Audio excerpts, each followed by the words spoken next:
pangan sebagai satu kebutuhan primer yang harus kita upayakan untuk selalu kita cukupi dengan berbagai macam cara.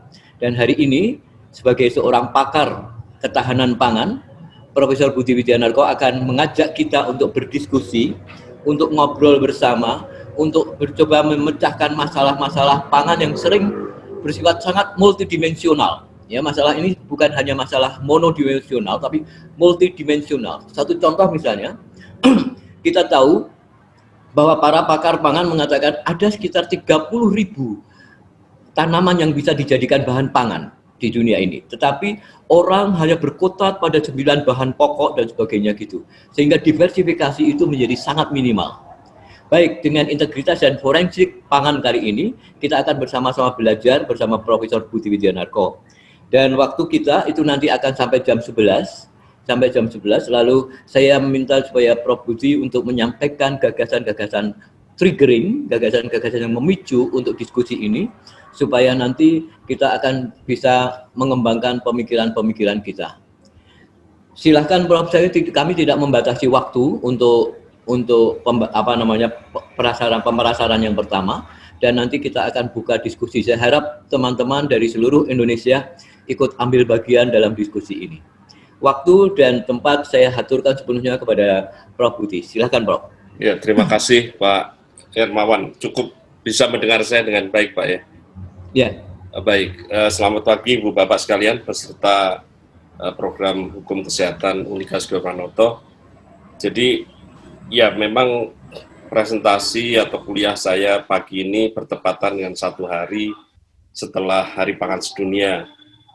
Tapi memang apa yang ingin saya sampaikan mungkin agak berbeda dengan apa yang tadi sempat dihantarkan oleh moderator. Saya akan justru masuk kepada wilayah apa yang disebut sebagai integritas pangan. Ya memang ketahanan pangan dalam pengertian kecukupan pasokan itu satu problem tersendiri. Tapi kebetulan karena latar belakang saya yang belajar lebih pada toksikologi dan keamanan pangan, maka saya melihat dari sisi kualitas dan keamanannya. Dan kemudian ternyata berbicara hanya tentang mutu dan keamanan, termasuk di dalamnya tentu saja nilai gizi, itu sekarang tidak cukup lagi. Ternyata sudah tidak memadai lagi, maka sekarang ada perkembangan yang relatif baru, yaitu tentang forensik pangan. Ya, ini saya ingin bagikan pada Bapak Ibu sekalian apa yang katakan yang sedang menjadi tren terakhir saat ini. Saya ingin membagikan layar saya. Mudah-mudahan bisa saya bagikan. Ini kelihatannya agak susah ini. Terima kasih untuk kesempatan yang lama kami tunggu, sehingga pada pagi hari ini berhasil meminta waktu Prof. BW untuk berbagi ilmu kepada kita. Ini ada lebih dari 120 peserta dari seluruh Indonesia, ada alumni, ada mahasiswa, ada peserta umum, ada calon mahasiswa. Jadi mudah-mudahan ini menjadi pencerahan bagi kita semua, kemudian menjadi inspirasi bagi para mahasiswa khususnya untuk bisa mengambil tesis ya yang berkaitan dengan pangan ya, keamanan pangan khususnya, ini sesuatu yang layak untuk dilakukan kajian. Sekali lagi terima kasih kepada Prof. BW untuk waktunya. Salam hormat dari kami, dan ini para alumni tentu banyak diantaranya yang masih ingat bagaimana saat Prof. BW berkenan memberikan kuliah ya, ada kelas Jakarta, ada kelas Bandung, ada Semarang. Nah, mudah-mudahan untuk ke depan diberi waktu lagi berkenan ya, berbagi ilmu lagi. Baik, monggo Prof. BW. Baik Bu, wah terima kasih sekali. Sudah saya email Bu, sudah, mudah-mudahan sudah masuk ya. Sudah masuk Prof. Sudah. Oh ya baik, saya ini padahal jarang ya, saya biasanya nggak pernah pakai asisten sorot ya. Saya pengen nyorot sendiri, tapi sudah. Tidak apa-apa, Bro. Iya. Nah, sudah jadi nasib saya. Oke, jadi Bu Bapak sekalian, saya tadi yang diceritakan Bu Endang itu lumayan ya membuat saya terbuai lah ya. Saya kesulitan membagi waktu saja Bu Endang. Saya mengajar di semester ini, kalau Anda tahu daftar mata kuliah saya ada terkejut Bu. Ada 14 mata kuliah. Jadi pandemi ini berkah buat saya. Ya. Saya justru bisa duduk tenang di rumah dan banyak mengajar ya. Maka kalau ditambah 1 ya nggak apa-apa, udah sudah 14 tambah 1 kan cuma 15. Ya. Okay. Karena kemudian penelitian lab praktis agak terhambat karena asisten tidak bisa masuk ke kampus, maka yang kita lakukan lebih banyak meta-analisis juga akhirnya. Tapi ya, baik, sudah bisa ditayangkan? Sedang diproses, Bro. Baik. Dan sebelumnya mungkin saya mohon maaf, nanti pasti ada beberapa perubahan format karena saya menggunakan Mac ya, Mac pakai Apple, mungkin pasti ada sedikit perubahan format di PPT-nya, tapi oke lah, secara umum aman. Jadi topik saya adalah forensik untuk, saya sebut sebagai forensik untuk integritas pangan, kemudian memastikan ketidakpastian. Slide berikutnya.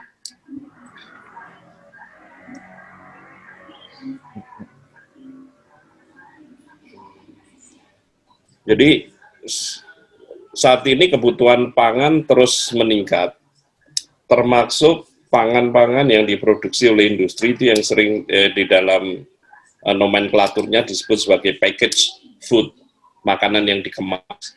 Itu kebutuhannya meningkat, kemudian industri juga terus berkembang. Ya. Jadi di tengah tadi cerita yang suram dari Pak Moderator, Pak Hermawan ya, jadi kisah yang suram, tapi dari sisi industri, sebenarnya industri pangan salah satu yang terus survive, bahkan cenderung berkembang, itu dibuktikan dengan rekrutmen yang tidak berhenti bahkan di saat pandemi. Artinya rekrutmen lulusan-lulusan sarjana dan master yang baru itu masih berlangsung. Gitu. Ini agak anomali memang. Ya. Dan saya berbicara dengan beberapa orang yang dari kalangan industri juga, mereka mengatakan kalau produknya pas ya saat ini tepat, misalnya produk-produk yang terkait dengan ya janji-janji imunitas lah, janji-janji lebih sehat dan seterusnya, itu kelihatannya sedang meningkat. Lanjut, slide berikutnya. Saya hanya ingin berikan gambaran apa yang terjadi sekarang, dan ini untuk mendukung apa yang saya nyatakan tadi ya. Jadi pendaftaran produk baru di Badan POM April sampai September. Wah, ini muncul emailnya. Halo. Iya, oke. Oke. Ada terganggu. Itu nggak bisa yang PDF, yang nggak bisa yang PPT ya soalnya ya. Oke, nggak bisa untuk slideshow. Ini pakai PDF nih kayaknya. Oke, bisa dilihat di sini ada sekian ribu produk ya, sekian ribu produk yang ditawarkan, yang didaftarkan. Kalau Anda lihat April itu kan April 2020 ya, itu kan pada masa pandemi sudah mulai kira-kira 2 bulan, itu masih ada 6.900-an produk baru yang didaftarkan, 6.900. Kemudian Mei turun jadi 3.800-an, kemudian naik lagi Juni, kemudian karena ini saya ambil pertengahan September itu sudah 2.000-an. Gitu. Tolong turun, naik lagi. Nah, ini dalam 5 tahun, kurang naik sedikit, saya nggak bisa lihat. Naik sedikit. Ya, oke. Okay. Selama 5 tahun, ini menarik sekali, ada 138.000, hampir 139.000 bahkan, makanan dan minuman yang didaftarkan. Ketika kita mengatakan didaftarkan, ternyata jenis yang berbeda. Ya, misalnya Anda punya mie instan rasa balado, rasa bakso sapi, itu 2 produk yang berbeda. Cara menghitungnya begitu. Ya, kembang gula rasa jahe dan rasa mint itu beda. Tapi minimal dalam 5 tahun ini, 5 tahun 2015 sampai 2020, pasar pangan kita dibanjiri dengan produk baru sekali lagi, hampir 140.000. Memang masih kalah dengan kosmetik yang paling hebat. But I have no comment on that. Why is that so? Ya, itu silakan direnungkan sendiri. Siapa pasarnya? Ya pasti kelompok gender tertentu, ya, 170. Jadi makanan masih kalah dengan kosmetik, tetapi saya hanya ingin menunjukkan bahwa hampir 140.000 produk baru dalam 5 tahun. Nah, lanjut. Dalam keadaan seperti itu, maka sudah layak jika konsumen itu harus dilindungi, ya, di dalam pertumbuhan industri pangan yang begitu dahsyat, maka harus dilindungi. Ya, salah satu cara melihat bagaimana makanan itu katakanlah bisa diterima, ya, itu sekarang disebut sebagai integritas pangan. Jadi sudah masa di mana kita fokus hanya pada kualitas, ya, pada penampakan luar, rasa, cita rasa, gizi, kemudian meningkat sampai safety, ya, keamanan, food safety, keamanan, tidak ada bahan-bahan yang bisa membahayakan kesehatan, itu sudah lewat lagi. Kita masuk pada the next level yang sebenarnya kemudian mengungkap jati diri manusia sebenarnya. Semakin menguak kebetulan sisi buruk manusia. Lanjut. Slide berikutnya, ya.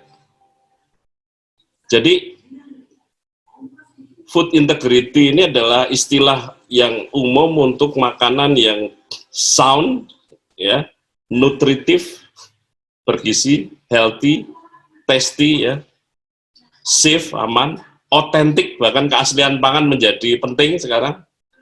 Kemudian traceable, bisa dilacak, juga sekaligus secara etis, secara keamanan, diproduksi secara etis, secara aman, secara ramah lingkungan.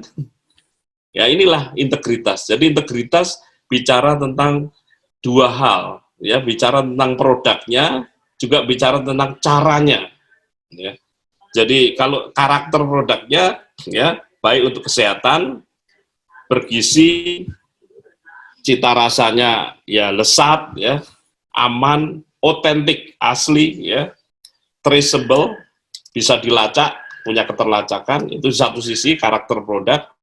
Kemudian di sisi cara produksinya adalah produksinya etis, produksinya aman, produksinya ramah lingkungan, kira-kira begitu. Slide berikutnya. Jadi pemahaman sound di sini adalah naik sedikit. Tadi ada ciri sound itu not broken atau damaged, ya, atau in a good condition.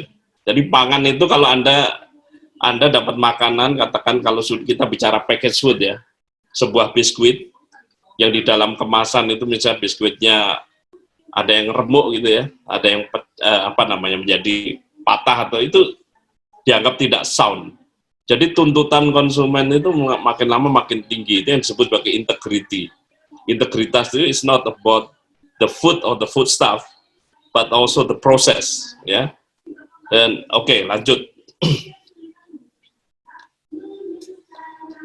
Jadi sekali lagi ini seperti yang dikatakan Manning dia bilang food integrity is not only concerned with the nature, substance, quality and safety of food, but also captured other aspect of food production, such as the way it has been sourced, procured, distributed, ya, and being honestly labeled, ya, and being honest. Jadi kejujuran di dalam pada saat pembeliannya, bagaimana mendapatkan bahan bakunya, mendistribusikannya, ya, termasuk tentu saja memprosesnya. Itu semua memerlukan kejujuran ini. Jadi ini integritasnya mirip-mirip ketika kita bicara tentang integritas pribadi yang terkait misalnya dengan mental untuk tidak korupsi misalnya di sini. Jadi saya sendiri sebagai orang yang katakanlah ya sudah bergumul dengan teknologi pangan di Unika ini mungkin bersama-sama Pak Hermawan mungkin ya sejak 95 itu juga terkaget-kaget dengan notion baru ini gitu. Wah, ternyata pangan nggak bisa lagi dilihat hanya dari sisi apa itu makanannya, prosesnya, tapi juga dari integritas, dari moral individunya. Ketika sudah ini, maka tantangan Bu Endang untuk mengajar di kesehatan itu memang nggak boleh ditolak. karena ini nyambung gitu loh. Jadi bukan karena saya kemudian mau menyempatkan waktu. No. Saya sekarang menemukan bahwa oh inilah titik sambungnya di sini. Jadi apa yang Bu Endang dulu berani sebagai ketua program, sekretaris program saat itu berani membuka mata kuliah keamanan pangan ya, hukum keamanan pangan itu memang real kebutuhan itu ternyata. Dan sekarang lebih real lagi karena pada saat itu saya hanya berbicara pada kerangka keamanan pangan, Bu, keamanan, food safety. Ternyata manusia itu jauh lebih kreatif dari itu. Gitu. Jadi kalau dulu manusia cuma merubah apa namanya warna dengan bahan pewarna tekstil gitu ya, kita masih memasukkannya dalam ranah pada saat itu ya, dalam ranah keamanan pangan. Bahkan di dalam undang-undang pun memasukkannya masih dalam ranah food safety. Tapi sekarang perubahan ini motif manusia menjadi begitu luar biasa ya, maka ya hukum tidak terelakkan. Ya saya khawatir jangan-jangan saya mestinya jadi dosen fakultas hukum akhirnya. Dalam perkembangan terakhirnya itu mungkin saya harus pindah home base ke Fakultas Hukum Unika Subio Pranoto mungkin. ada peluang itu. Oke, nah ini saya maksud tadi. Jadi integritas pangan itu punya dimensi legal, punya dimensi moral tentu saja, dan etis, etika. Jadi ini menjadi semakin sulit sebenarnya belajar tentang pangan, Pak Hermawan. So food integrity, naik dulu. Jadi integritas pangan itu menjadi satu emerging academic field, satu bidang baru. Makanya kami kalau dilihat dari step pertama kami itu sejak sekitar 5 tahunan ini saya menyebut rumpun riset kami punya rumpun di teknologi pangan itu keamanan dan integritas pangan. Jadi food safety and integrity ya. Dia menjadi satu emerging academic field yang mempertemukan tadi orang-orang dari dimensi legal, orang dimensi etika. Jadi filsuf belajar pangan tuh nggak salah gitu loh, bukan satu dosa gitu. Seorang ahli filsafat bisa saja belajar itu, ahli moral juga bisa belajar tentang food. Ya, oke, lanjut. Jadi konsep integritas pangan sebenarnya bertujuan agar semua yang namanya supply chains, alur pasokan dari pangan, alur pasokan itu artinya from farm to mouth ya, dari lahan ke mulut ya, from land to mouth, dari lahan pertanian sampai ke mulut konsumen itu harus accountable, harus bisa dipertanggungjawabkan.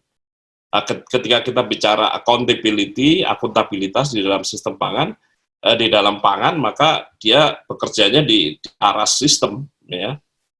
Jadi ketika itu dikonseptualisasikan yang disebut sebagai food integrity atau integritas pangan itu berkembang dari bicara sekedar kualitas. Di awal-awal kita bicara kualitas, bahkan tadi kita diingatkan oleh Pak Hermawan, sebelum kualitas kita punya problem ini, kuantitas. Ya, saya bukan ketika pagi ini tidak menyebut itu bukan karena itu tidak penting Pak Hermawan, tapi ada dimensi lain. Jadi kok sekedar kualitas tadi ya, cita rasa, warna, kemasan ya. Oke, era itu sudah harus kita loncati satu step. Kemudian bicara tentang keamanan ya. Saya sebut itu persoalan 90 sampai 2000-an gitu. Tapi 2000 ke atas kita bicaranya sudah lebih jauh lagi, authenticity. Authenticity itu ketika Anda mengatakan saya mau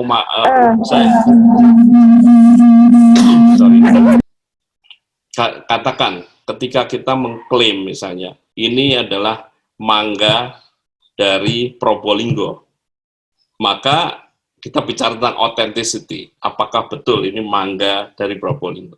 Di Semarang, nanti teman-teman mudah-mudahan satu saat bisa kuliah di Semarang, itu ada satu varietas durian yang ya tentu bagi saya orang Semarang mengatakan yang paling hebat di dunia lah, namanya Monti, montong Gunung Pati. Jadi udah montong tapi Gunung Pati. Montong itu Thailand mungkin ya, yang katanya juga asal usulnya dari Indonesia. Kemudian diadopsi Thailand jadi montong kemudian dikembangkan di daerah Gunung Pati, sangat dekat dengan kampus kita. Ketika dia diklaim sebagai Monti yang 1 kilo mungkin harganya 1 kilo termasuk kulitnya itu harganya bisa sampai di atas 80.000. Ya, itu tentu persoalan otentisitas jadi penting. Benarkah ini montong? Itu yang pertama. Ya, sesuai dengan ciri-ciri. Kedua, benarkah ini berasal dari kawasan Gunung Pati? Jadi ada yang namanya geographical identity-nya harus jelas. Itu salah satu contoh otentisitas. Di sisi yang lain otentisitas, ketika Anda menjual sosis daging sapi, isinya harus daging sapi. Itu otentisitas. Benar-benar otentik, ya. Kemudian lebih jauh lagi ada yang namanya fraud. Ini saya kesulitan, saya harus bekerja sama dengan orang hukum menerjemahkan ini. Saya sih menyebutnya sebagai kejahatan, tapi kemudian ada istilah yang lebih luas lagi, wider crime. Itu jauh lebih luas. To the morality of individual. Jadi involve-nya, pergerakannya mulai dari mutu, keamanan, otentisitas, keaslian, kemudian fraud. Ya. Fraud ini bukan sekedar pemalsuan, ini ada unsur kejahatan yang lebih dari sekedar pemalsuan, kemudian kriminalitas, sampai dengan moralitas individu. Itu yang disebut sebagai konsep food integrity. Lanjut, Pak. Jadi kalau dipetakan kira-kira seperti ini, dikonseptualisasikan kata-kata kuncinya seperti ini. Jadi ada food quality, food safety, authenticity, ada fraud, ya, ada wider crime, kriminalitas yang lebih luas. Karena ternyata usaha-usaha kejahatan di bidang pangan itu kadang-kadang juga dilakukan oleh organized crime, ya. Kemudian moralitas individu. Mungkin teman-teman, ibu bapak sekalian perlu mencoba melihat di YouTube. Itu ada satu orang luar biasa, orang Indonesia, namanya Rudi Kurniawan. Ya, Rudi Kurniawan itu seorang yang bisa menjual anggur dan satu botol jutaan dolar, dan ternyata dia melakukan fraud. Jadi ditangkap oleh di negara bagian California. Dia disebut sebagai pelaku kejahatan pangan mungkin terbesar abad ini, karena harganya miliaran. Jutaan dolar. Dan dengan bangga atau dengan sedih ternyata dia orang Indonesia. Itu menarik. Artinya kreativitas pada sudah level dewa, tapi ini agak salah gitu. Ya, ke jalan yang salah. Oke, silakan nonton YouTube-nya Rudi Kurniawan. Lanjut. Jadi studi tentang sebagai bidang studi, ya, integritas pangan itu bicara tentang kualitas intrinsik dan ekstrinsik. Kualitas luar dan dalamnya. Kemudian bicara juga tentang food crime dan food fraud, ya, kriminalitas dan kejahatan pangan. Lanjut. Ya, saya coba ringkas kira-kira ke sini. Jadi food integrity itu sudah melampaui, ya, extend beyond the ability to simply track and or trace a product at a point within the supply chain. Jadi kalau sekedar kita bisa mendeteksi, oh makanan ini dari pabrik sudah sampai mana, apa yang terjadi di sana, itu lebih dari itu. Integrity bicara 4 hal ternyata. Produk, proses, people, dan data. Jadi datanya yang palsu saja, itu sudah masalah. Ya, misalnya memalsukan sertifikat itu kan data, ya. Jadi produknya, prosesnya, people-nya, kemudian data. Ini elemen dari integrity. Lanjut. Bahkan, nah beberapa trigger dari global food integrity, ya. Jadi pemicunya, kenapa orang kemudian waspada, ini salah satu menurut saya kejahatan pangan salah satu yang terbesar mungkin, ya. Bisa dibilang salah satu yang terbesar adalah ini, pemanfaatan melamin di dalam susu formula bayi yang bermula di Cina. Ya, ini luar biasa. Alasannya sangat canggih. Jadi melamin adalah senyawa yang kaya nitrogen. Kebetulan cara menganalisis atau menentukan kadar protein itu mengandalkan kadar nitrogen. Jadi ketika Anda mendapatkan makanan, oh ini kandungan proteinnya 21%, itu yang diukur bukan proteinnya, yang diukur adalah nitrogennya. Jadi begitu ketemu nitrogen, tinggal dikalikan 6,25. Itu satu metode yang golden standard. Maka saya nggak tahu kreativitas macam apa atau moral seperti apa yang dipraktekkan. Mereka menambahkan senyawa yang bukan makanan, tapi nitrogennya tinggi, sehingga dia bisa mengklaim bahwa produk susu formula buatan kami proteinnya sangat tinggi, tapi itu fake gitu, protein yang palsu. Dan ini memunculkan ketakutan yang disebut sebagai food scares. Jadi ketakutan terhadap makanan yang sebenarnya tidak produktif. Sebelum pandemi kita masih bisa melihat bagaimana ibu-ibu, nenek-nenek dari Cina ketika berwisata ke banyak negara yang mereka beli adalah susu formula. Jadi yang terjadi adalah ketidakpercayaan kepada sistem pangan mereka terhadap integritas sistem pangan yang ada di Cina. Dan itu dibuktikan dengan kewalahannya otoritas di Hong Kong. Ketika mereka itu datang ke Hong Kong, semua memborong susu formula demi anak dan cucunya. Sebuah usaha mulia dari para ibu-ibu, tapi menggoncang pasar susu formula di Hong Kong sampai ada aturan maksimal beli hanya 2 kaleng. Kemudian dalam satu perbincangan saya dengan teman dosen di Hong Kong Chinese University, dia bilang pada saat ini puncak-puncaknya krisis melamin, kita cukup bawa 5 kaleng ke perbatasan saja antara Hong Kong dan Cina, Shenzhen, itu sudah bisa untuk makan siang gratis katanya. Jadi untungnya itu marginnya udah bisa untuk jajan, bisa untuk shopping.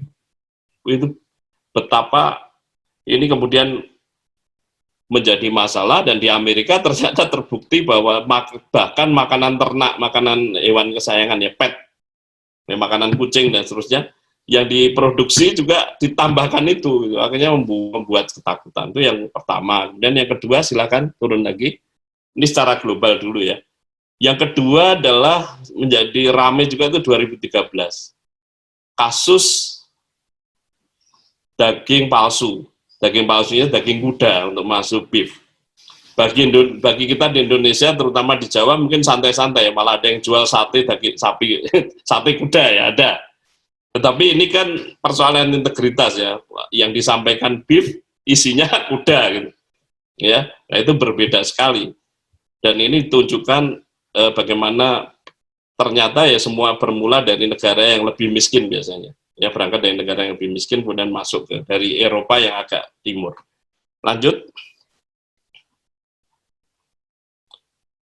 Nah, sekarang kita masuk ke pertanyaan-pertanyaan fundamentalnya. Apakah tindakan, jadi ketika kita menghadapi sebuah pangan yang tidak sesuai dengan harapan kita, ya, pertanyaan mendasarnya adalah apakah tindakan itu deliberate, sengaja, atau tidak sengaja, unintentional. Dan kalau saya menilik ke undang-undang pangan itu memang ada begitu, sengaja atau tidak. Ya, kalau dengan sengaja hukumannya berat, kalau tidak sengaja ya ada hukumannya tidak terlalu dikurangi.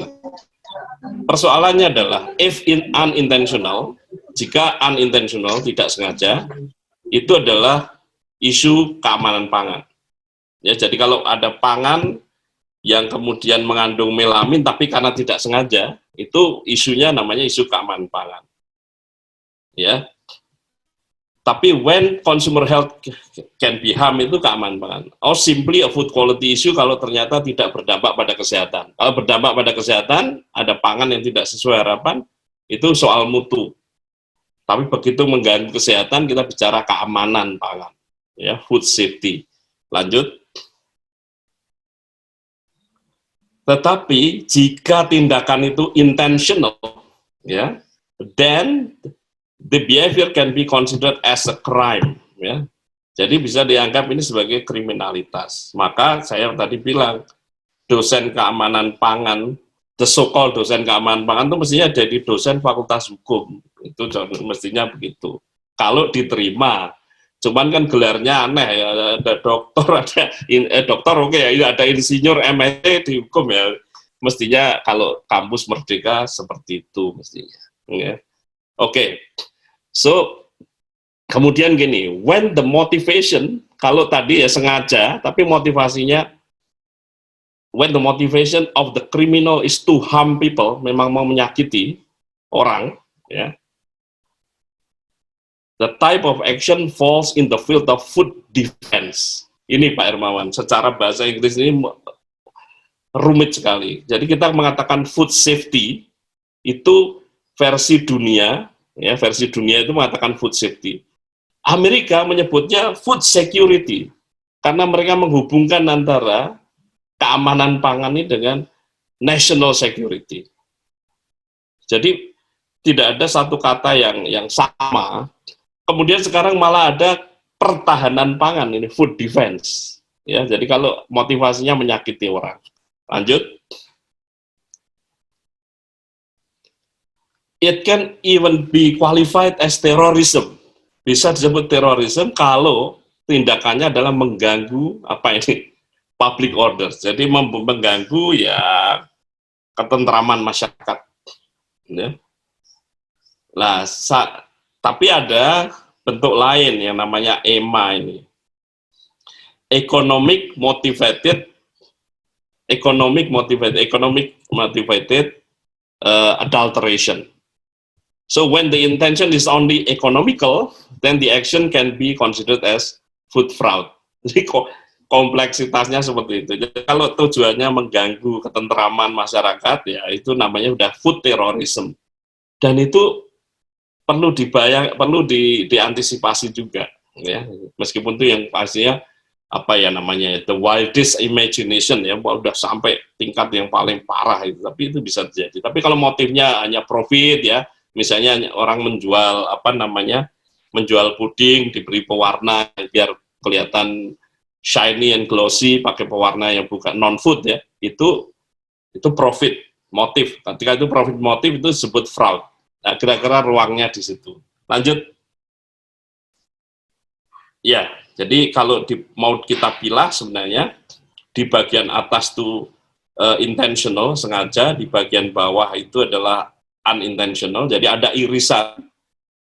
Begitu bicara tentang sesuatu yang sengaja itu food fraud atau food defense. Kalau parah ya, itu sudah masuknya wilayah pertahanan pangan. Itu sudah bicara tentang national security, ya national security. Ideologically driven motivation. Wah ini sudah pada level yang sangat mendasar. Tapi kalau masih di bawah unintentional, kita bicara unintentional hanya bicara kualitas. Kalau tidak sengaja kemudian bisa memunculkan gangguan kesehatan, itu bicara pada level food safety. Ya. Lanjut. Jadi saya coba membuat semacam diagram untuk membantu kita memahami ini sama-sama. Jadi kalau kualitas itu bicara belum ada urusan risiko kesehatan. Itu kualitas. Kemudian crime, itu kalau crime ini bagi dua. Kalau dia masih hanya economical motive, kita sebut sebagai fraud. Tapi begitu dia tujuannya adalah harming people, ya, disturbing public order, ya, itu masuknya terorisme. Jadi saya katakan kalau kita mendapati seorang yang banyak dilakukan di liputan televisi ya, orang pengusaha atau pedagang makanan, kemudian mengganti pewarnanya dengan tujuan supaya marginnya, keuntungannya lebih banyak, itu ya masih masuk wilayah fraud. Tapi yang mungkin ke depan juga perlu dipertimbangkan adalah kalau tujuannya lebih sistematis, ya, to harm people, menyakiti orang dalam konteks ideologi tertentu. Ini ke depan menjadi satu kajian yang menarik juga. Lanjut. Jadi fokus kita sekarang pada food fraud. Lanjut. Jadi tadi seperti dikatakan tadi, food fraud adalah satu tindakan yang dilakukan secara sengaja, tapi hasilnya adalah ketidaksesuaian antara klaim dan kenyataan. Ya, apa yang diklaim dengan kenyataan. Misalnya ini katakan Anda mengatakan madu asli, ternyata madu plus something, tambah sesuatu. Itu kita bicara tentang ada mismatch, ada ketidakcocokan antara klaim dan actual. Anda mengatakan bahwa ini diekstrak dari tulang ikan hiu, ternyata diekstrak dari tulang, katakanlah ini ekstrim ya, contoh ikan nila begitu. Wah, itu jadi satu fraud ya. Satu fraud. Ini dianggap sebagai food fraud. Lanjut. Ada beberapa jenis yang namanya food fraud. Ya, ada yang namanya adulteration, yang kita sering sebut sebagai pemalsuan. Pemalsuan ini biasanya disebut EMA tadi, economically motivated adulteration umumnya ya. Jadi memalsu atas dasar kepentingan ekonomi supaya mendapatkan harga yang lebih baik, keuntungan yang lebih banyak. Jadi a type of food fraud which includes intentional addition of a foreign or inferior substance or element, especially to prepare for sale by replacing more valuable with less valuable or inert ingredient. Jadi kalau EMA itu intinya memasukkan senyawa atau bahan yang bukan makanan atau bahan makanan yang mutunya lebih rendah. Ya, katakan Anda menjual beras organik, tapi ternyata separuh diisi yang non organik misalnya. Hal-hal seperti itu sangat jamak terjadi di dunia pangan. Nah, ini wilayahnya sudah bukan keamanan. Jadi kesalahan kita bukan kesalahan ya. Beberapa puluh tahun terakhir kita fokusnya pada keamanan. Ternyata keamanan pangan itu harus dikaitkan dengan motif manusia. Dan itulah bicara tentang food fraud. Lanjut. Jadi kalau kita lihat klasifikasinya, food fraud itu luas sekali, ya, luas sekali. Misalnya ya, ada yang disebut sebagai unapproved enhancement, ada yang namanya dilution, ini paling sederhana, yang mengencerkan, ada yang namanya substitution, yang mengganti, ada yang namanya concealment. Concealment itu berarti menutupi, menyelubungi, menutupi satu kesalahan. Kemudian mislabeling, bahkan mislabeling itu termasuk food fraud, ya. Kemudian grey market itu kalau di inilah black market, jadi menjual produk yang tidak, kalau kasus handphone itu misalnya, itu tidak ada nomor registrasinya. Ini sama, tidak menjual di, misalnya gini, yang paling jelas itu kalau grey market itu daging. Daging di Indonesia itu aturannya harus melalui rumah pemotongan hewan. Harus. Jadi ternak nggak boleh dipotong sendiri, jual sendiri, itu nggak boleh. Kecuali ayam ya, ayam masih boleh ya. Kalau sapi itu nggak boleh, mesti lewat RPH kemudian diedarkan. Ya. Lah kalau ini ada pemotongan sapi karena sapinya curian misalnya, kan masuknya pasar yang grey market itu salah satu contoh. Kemudian counterfeiting, palsu. Ya, beras organik mereknya misalnya yang terkenal adalah apa? Ratu, beras Ratu. Kemudian ada orang bikin beras Ratu dengan kemasan yang sama.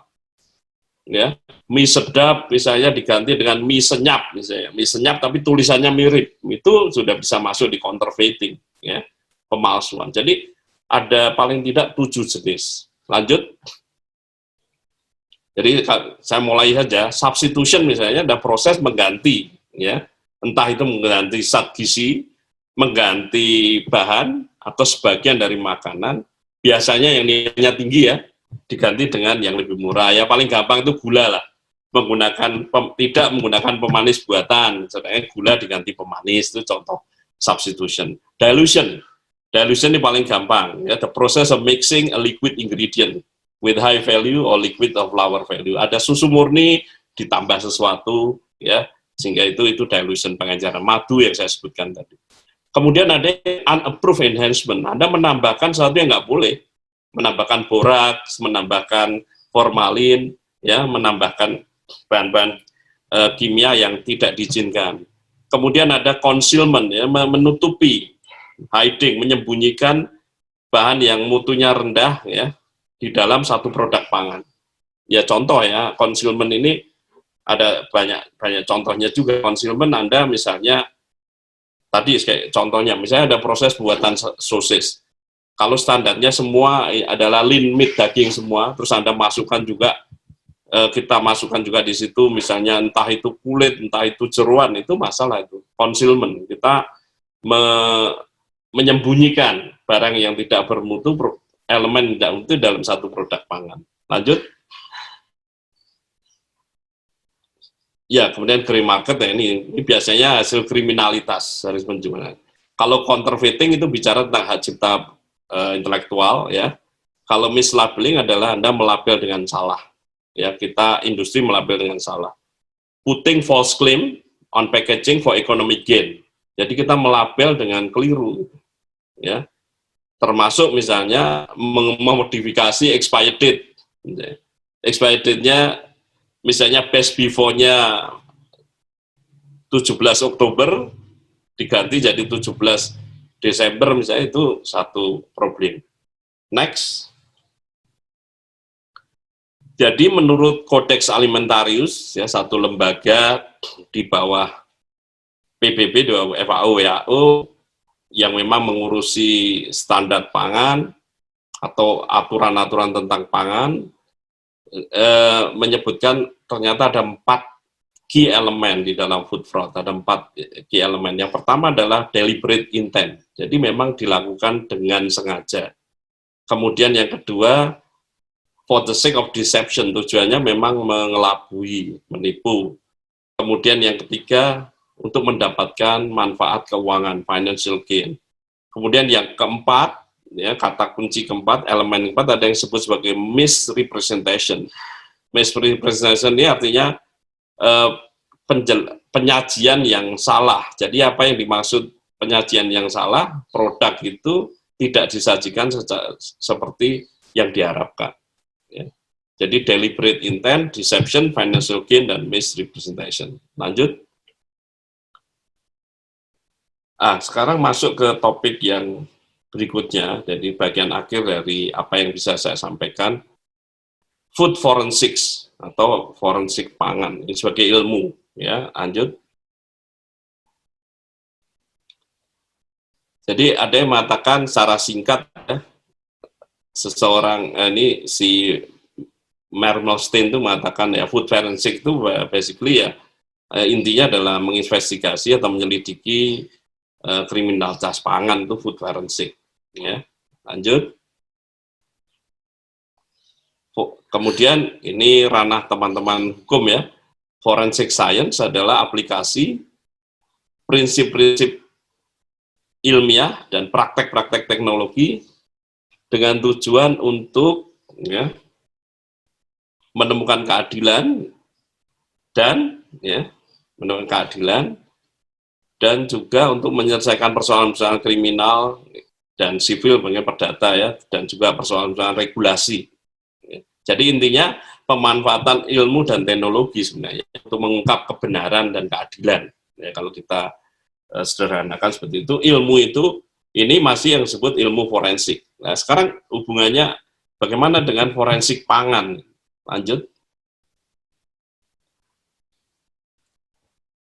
Ya ini saya lewati saja lah, lewati saja ini.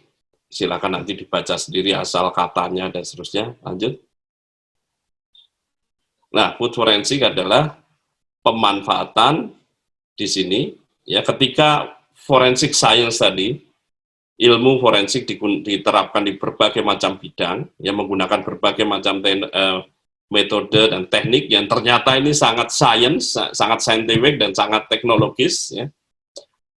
Maka food forensik adalah usaha untuk menggunakan ya, memanfaatkan prinsip-prinsip ilmiah ya, untuk menyelidiki ya kejahatan atau kesalahan atau ya itu tadilah kejahatan di bidang pangan dan bahan pangan yang melibatkan produk pangan dan bahan pangan.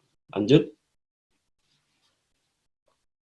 Dan sekarang yang punya kepentingan terhadap food forensic investigation atau penyelidikan food forensik itu bukan hanya penegak hukum. Ternyata industri juga memerlukan itu. Kenapa begitu? Karena dalam membuat makanan, memproduksi makanan itu melibatkan banyak aktor. Mulai dari petani, pengumpul, ya mungkin petani, pengumpul, kemudian pengumpul tingkat 2, kemudian menjual kepada industri, maka industri juga terpaksa melakukan food forensic investigation untuk memastikan bahan bakunya, ya.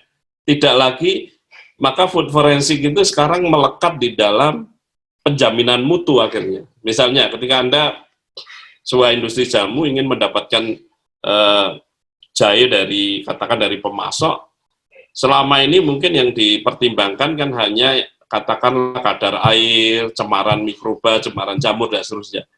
Mungkin akhirnya orang mulai berpikir safety-nya, safety. Nah, safety ini kemudian memungkinkan juga ini ada kesengajaan atau tidak.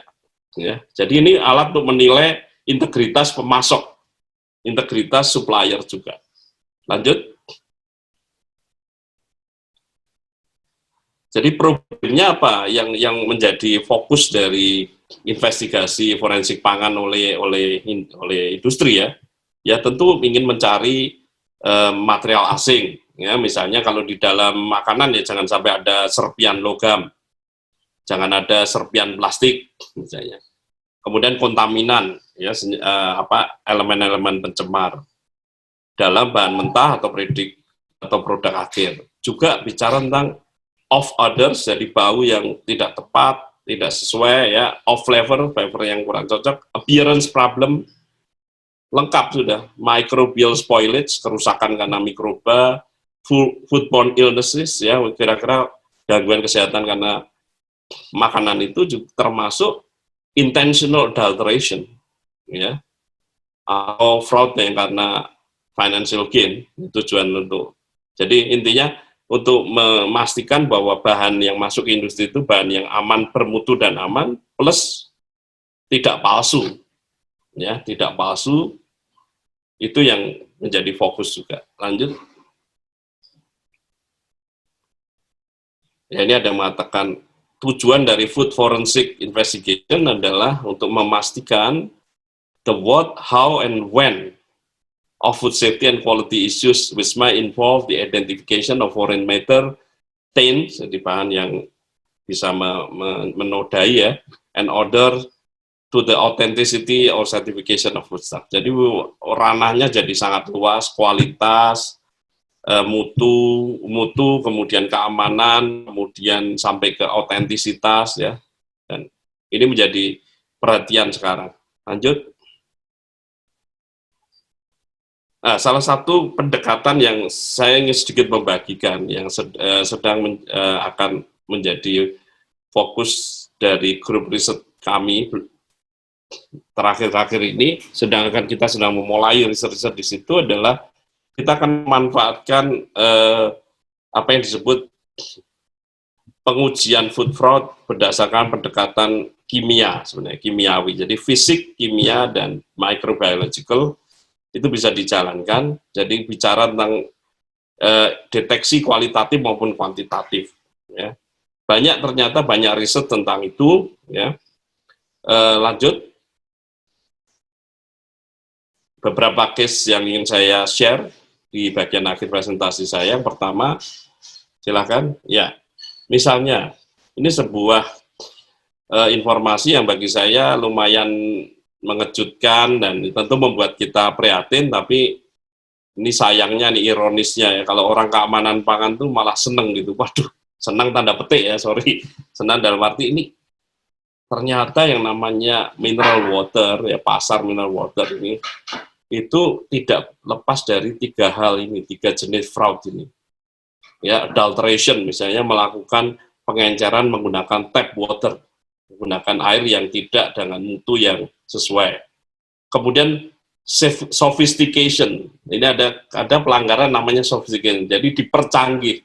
Cara mencanggihnya gimana? Ditambah senyawa pemurni, padahal yang namanya air minum dalam kemasan benar-benar hanya air isinya. You are not supposed to add anything, ya. Nah, ini ditambahkan biar kelihatan, misalnya purifikasi lebih jernih, misalnya tambahkan clarifier yang bisa menjernihkan. Kemudian counterfeiting, ya. Nah, ini di negara-negara berkembang, kayaknya Indonesia sudah bebas dari ini.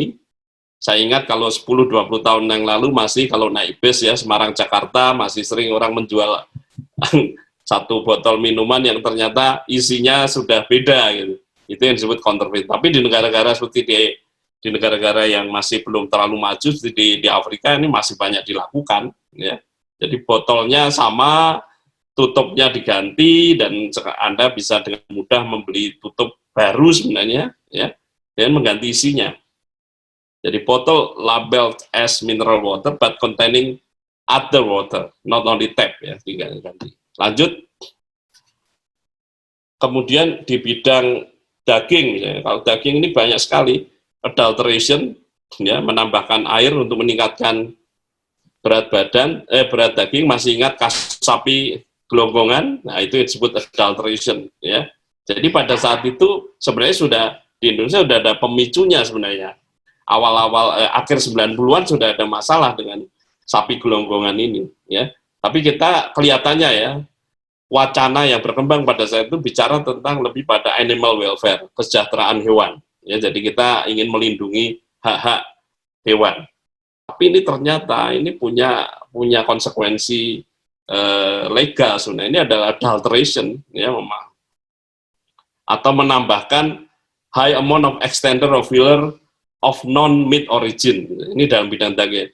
Anda pakai sosis, buat sosis mestinya dagingnya lebih banyak, malah isi tambahnya terlalu banyak. Nah, ini kalau ini wilayahnya masih agak menarik, abu-abu. Silakan teman-teman pastikan kalau beli bakso harganya bisa lebih murah dari daging sapi. Nah, you have to start to question, ya, kenapa ini kok bisa daging sapi sekilo berapa, baksonya bisa lebih murah, maka itu fillernya terlalu banyak. Sophistication, ya, undeclared addition of offal, sama ini menambahkan bahan-bahan yang kurang baik di dalamnya. Itu seringkali sophistication seperti itu, ya. Undeclared addition of mechanically separated meat. Ini ternyata di negara itu dengan daging yang dipisahkan secara mekanis, jadi lebih mesin, ya. Itu sebenarnya urusannya dengan authenticity tadi. Itu dicampurkan, maka kita punya problem tadi, sophistication. Kemudian counterfeiting. Ya, counterfeiting ini meat produced in foreign countries sold as a local meat. Ini di Indonesia juga banyak nih. Ayam kampung yang ternyata bukan ayam kampung, misalnya. Itu isu-isu yang begitu tuh sebenarnya sudah masuk wilayah itu, ya, sudah masuk wilayah itu. Kita punya nggak kurang contoh di Indonesia sebenarnya, ya. Meat from poached wild animal, ya, ini bicara soal celeng, daging celeng, ya, yang sampai diselundupkan sampai jauh dari Sumatera mau masuk ke Jawa karena selisih harganya yang luar biasa untuk mengganti beef, ya. Kemudian juga ini yang terakhir nih, previously frozen meat labeled as fresh. Wah, ini banyak ini dagingnya dulu ikannya di es enggak? Oh enggak, ini asli baru menangkap. Nah, itu jadi wilayah-wilayah begini ini akhirnya apa? Bahwa kesimpulan saya ternyata manusia itu ternyata dimanapun sama ternyata. Ya, jadi manusia itu dilengkapi dengan motif-motif, kadang ya baik, kadang kurang baik. Jadi dia terombang-ambing aja kadang-kadang manusia itu. Ya, terombang-ambing antara jadi makhluk yang selfish atau makhluk yang altruis, kira-kira begitu. Kalau ini yang saya refleksikan dari kejahatan-kejahatan kadang-kadang sederhana, kadang-kadang motifnya tadi hanya tadi, ya, economically motivated adulteration, tetapi juga kalau itu membesar memang berbahaya. Lanjut. Nah, ini yang saya katakan tadi, ya, jual bakso dan rendang oplosan pakai daging celeng, ini sudah sejak 2014, beritanya 2020. Nah, berarti kan sudah 6 tahun, ya, kayak contoh. Nah, saya tidak ingin mengulik apa motivasinya, tapi kasus ini ternyata ada solusi forensiknya. Lanjut. Ada satu metode yang mendeteksi apa namanya, bagaimana kalau ada daging tambahan, campuran yang bukan asli menggunakan yang namanya vibrational spectroscopy, ya, chemometric analysis, tapi basisnya adalah spektroskopik vibrasi. Lanjut. Ya, ternyata menarik menggunakan yang namanya FTIR, jadi Fourier Transform Infrared Spectrophotometer. Kebetulan kami baru saja investasi ini kira-kira 1 tahun, ya. Di gambar yang ujung kanan itu ada alat yang ada di tempat kami. Tapi ini bukan penelitian kami, artinya ini ada peluang untuk kami juga melakukan research semacam ini. Ternyata bisa kita lihat dari pembentukan peak-nya, pembentukan puncak di dalam katakan grafik ini, kita bisa tahu jadi spektrum, ya, infrared spektrumnya, kita bisa lihat daging sapi itu yang paling bawah. Daging sapi itu paling bawah. Begitu naik sedikit, ya, antara hati sapi, babat sapi, hati babi itu beda gitu. Jadi ini bisa dipakai untuk memastikan, ya. Oh, ini ada campuran nih. Mestinya lebih banyak mestinya semuanya daging sapi, kok bisa ada macam-macam spektrum. Itu salah satu contoh, ya. Kemudian spektranya ada di wilayah 1765 sampai 1726 cm, 1572 sampai 1539 dan seterusnya. Lanjut. Yang dibaca adalah makromolekulnya. Kemudian yang berikutnya, ini kejadian yang kalau di Indonesia mungkin ya, ini terjadi sudah 7 tahun yang lalu. Di Taiwan itu yang namanya adulteration, pemalsuan, itu sudah pada level apa namanya ya, orang itu tingkat khawatirnya itu sangat tinggi, sehingga menghasilkan namanya food scarce, ya. Sehingga orang belanja mau beli sesuatu takut kalau itu dipalsu, ya. Dan itu dilakukan oleh industri besar. Bahkan yang 2013 ini dalam tanda petik ya, hanya memalsu minyak zaitun, olive oil, dengan minyak lain, ya, minyak goreng lain, dengan minyak goreng lain.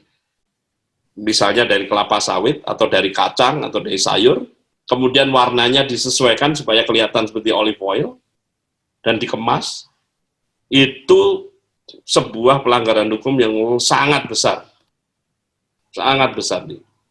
dilakukan di Taiwan. Ironisnya, saya harus mengatakan, di Indonesia malah ada produk khusus yang menjual campuran. Jadi olive oil yang hanya mungkin 30%. Di Indonesia disebut sebagai kreativitas, di sana disebut sebagai kriminalitas. Itu satu kenyataan, ya. Lanjut. Terus apa yang terjadi setelah begitu panjang tadi ya, sidangnya dihukum 20 tahun. Jadi dijatuhi hukuman 20 tahun, mungkin bagi kita itu kaget. Hanya mencampur minyak olive oil tadi ya, olive oil dengan minyak kacang misalnya, yang sama-sama edible, sama-sama bisa dimakan, sama-sama bisa dipakai. Karena apa? Dia sudah melanggar tadi integritasnya. Ini kan counterfeiting berarti. Kalau memalsukan 100% counterfeiting. Ya. Kalau dia memasukkan sebagian, berarti dia kesalahannya adalah fraud dalam bentuk substitution, mengganti tapi nggak menyebut. Gitu.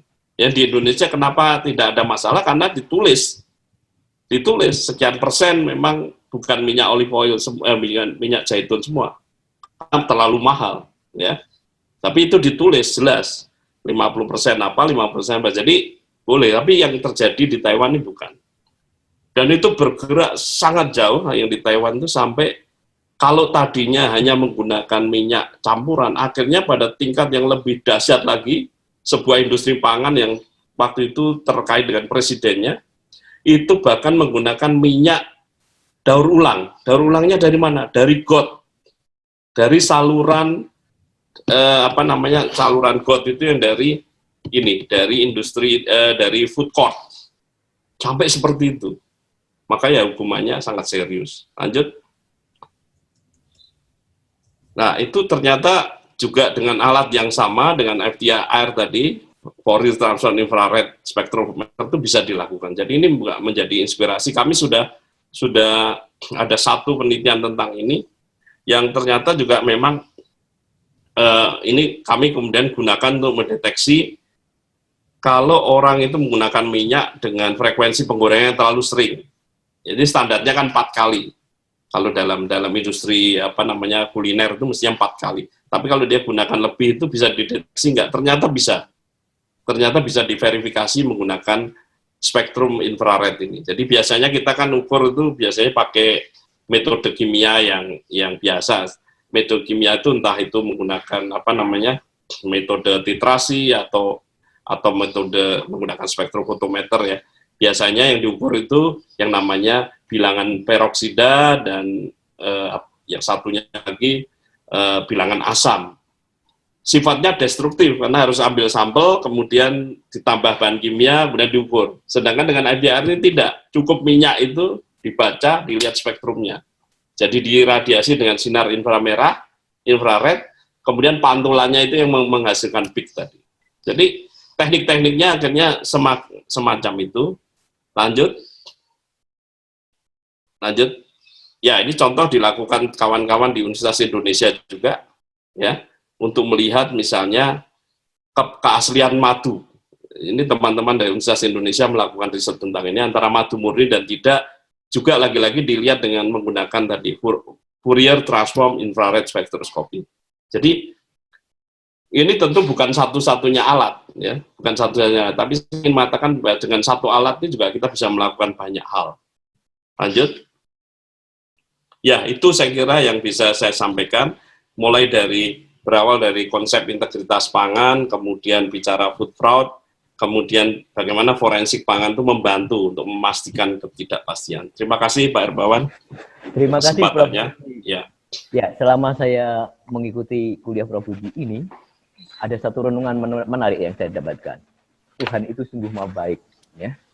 Ketika manusia dalam keadaan krisis, terjepit, kesulitan, maka kreativitas itu tiba-tiba muncul sebagai satu respon. Dan kita tahu bahwa dalam hal pangan ini pun demikian. Kita masih ingat tentang kadang-kadang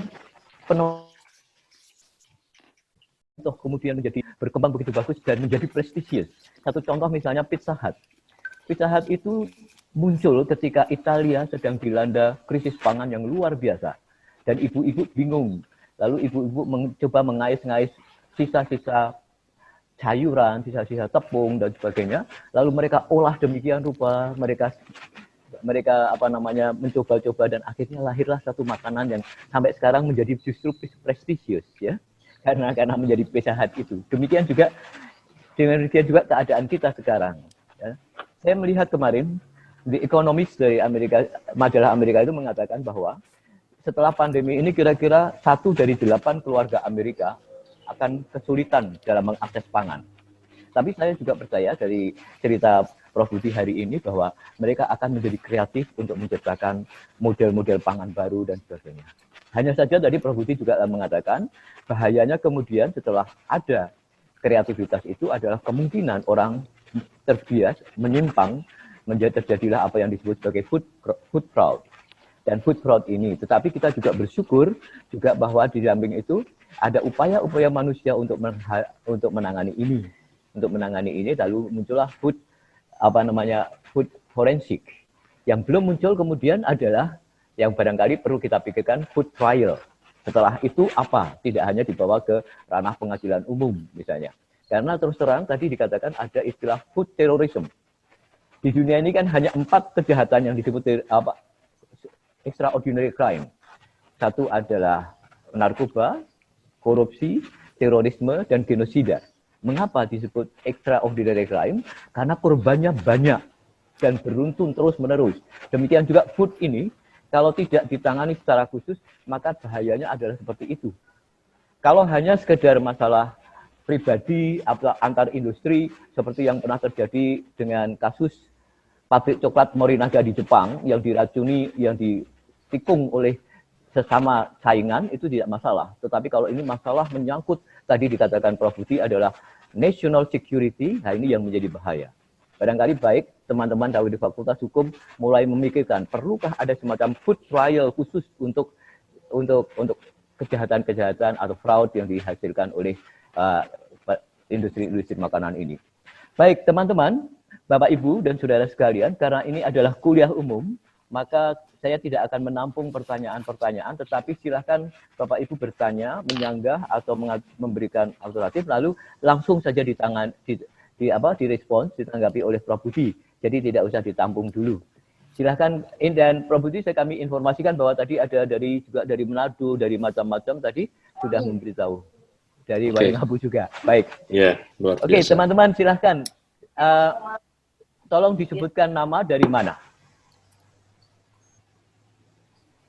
Ada yang ingin menyampaikan pertanyaan, lalu berbagi pengalaman, lalu dan sebagainya. Silakan.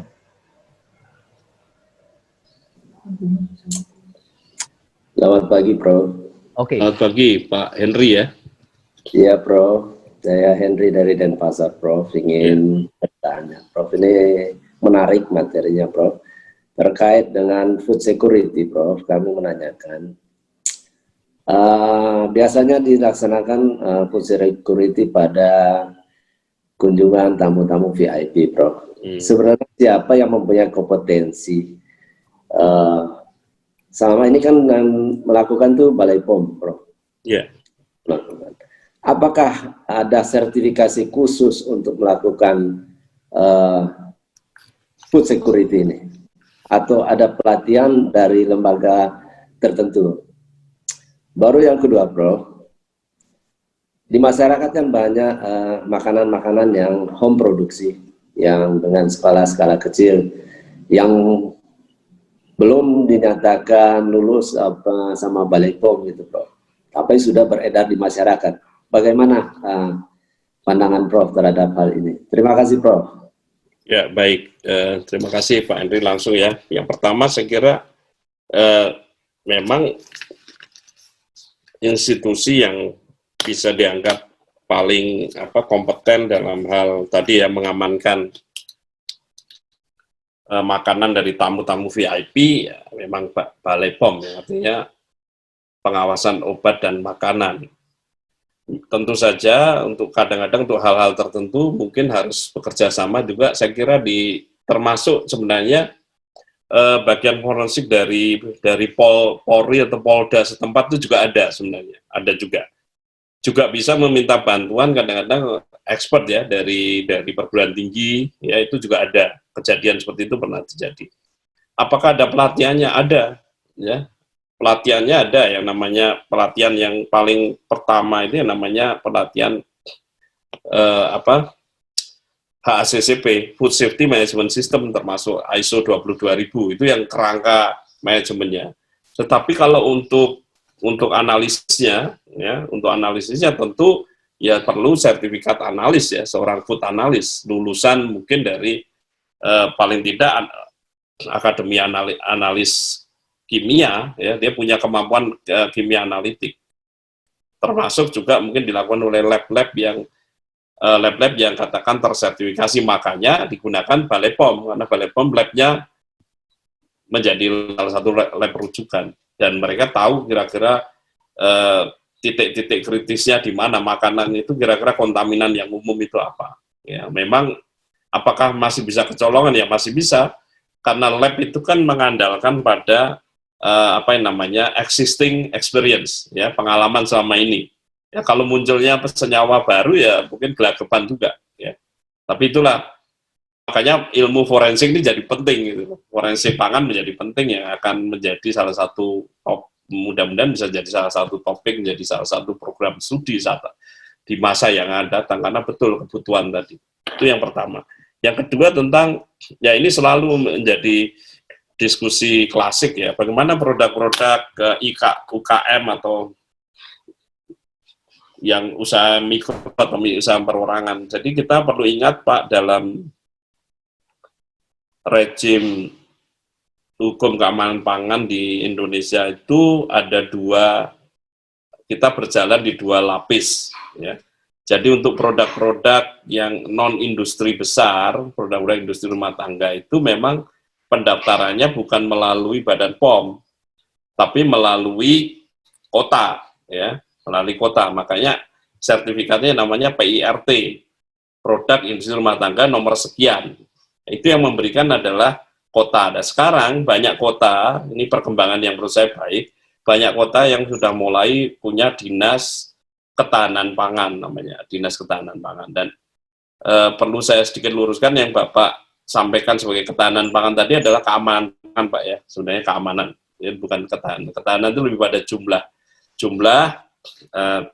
kecukupan, tetapi di dalam ketahanan pangan elemen pertamanya memang keamanan pangan. Jadi tidak sekedar jumlah, harus aman. Nah, sekarang di kota-kota itu ada namanya dinas ketahanan pangan, dan sekarang sudah muncul beberapa kota yang menghasilkan perda, ya. Kalau di provinsi juga ada, provinsi kami Jawa Tengah ada dinas ketahanan pangan. Di situ ada satu kelompok namanya OKKPD, jadi Otoritas Kompetensi Keamanan Pangan Daerah. Anggotanya adalah para orang-orang dari birokrasi yang memahami keamanan pangan, termasuk juga para peneliti. Saya salah satu anggota komisi teknis ya di dalam OKKPD di Jawa Tengah. Nah, tapi kembali ke produk-produk rumah tangga tadi, yang memberi sertifikasi itu adalah selama ini sebelum ada Dinas Ketahanan Pangan ya antara Dinas Perindustrian atau Dinas Kesehatan. Tapi PRT itu biasanya dilakukan setelah melalui kursus 1 hari ya tentang katakanlah GMP dan GHP, GMP dan GHP, Good Manufacturing Practices, cara produksi yang baik dan cara praktek-praktek hygiene yang baik. Itu dilakukan hanya kursus 1 hari, kemudian mendapatkan nomor PRT. Itu dilakukan oleh dinas. Ada yang dinas kesehatan, ada yang dinas melibatkan dinas yang lain. Nah, kalau itu tentu ya boleh beredar, tapi di kabupaten itu, di kota itu, sebenarnya begitu. Kecuali produk oleh-oleh, kecuali. Ya, kalau dia jadi produk oleh-oleh karena dijual kota itu ya, mestinya begitu. Jadi kalau Anda masih menjumpai misalnya nih ya, Anda di Bali, di pusat oleh-oleh, kemudian mendapatkan produk asal provinsi lain yang masih pakai PIRT, sebenarnya itu kurang tepat. Ya, sebenarnya itu kurang tepat. Ya. Saya kira begitu jawaban saya. Industri rumah tangga. Terima kasih Prof, menarik sekali pencerahan dari materi ini. Dan ada juga tadi yang menarik yang disampaikan Prof ya, dari Taiwan itu mereka di sana dianggap kriminalitas, sedangkan di Indonesia itu kreativitas. Betul. Ya, saking kreativitasnya orang Indonesia banyak cenderung ke arah fraud sebenarnya, Prof. Terima kasih, Prof.